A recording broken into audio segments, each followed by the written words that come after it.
He just said Supreme Court decisions do not apply to the IRS. The reason I'm doing this documentary is because there are many people in America today who believe that there's no law that requires them to pay an income tax or file a 1040.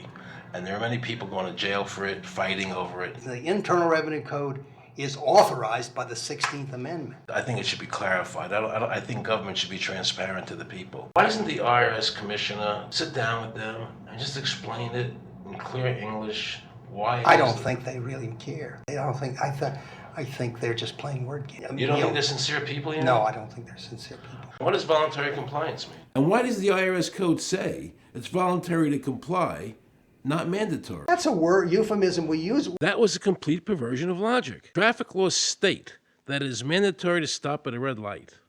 The IRS code says it's voluntary to comply. Mandatory and voluntary are the complete opposite of each other.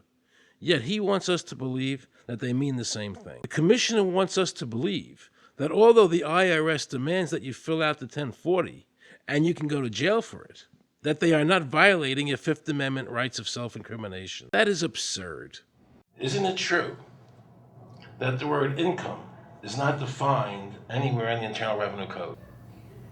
The law says that the government has a right to tax income from any source derived. So, but the word income is not defined in the code. It just says income without a definition That's right. of what income is. Well, how can an American citizen know what income is if the code doesn't define it? If they're paying an income because tax... the courts have all defined it. Do you remember what constitutional attorney Edwin Vieira said?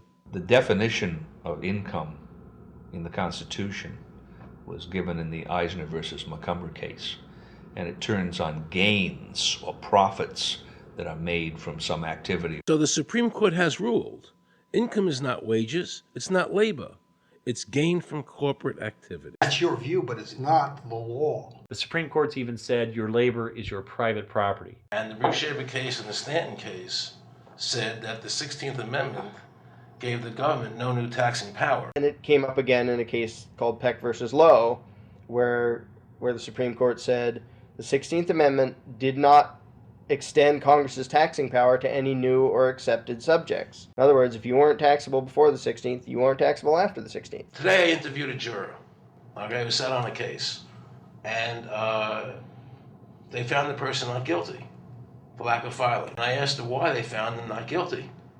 And she said because the IRS couldn't show us the law that made him liable to file a 1040. All they need to do, if there is a law, is to show us the law, which of course they never did.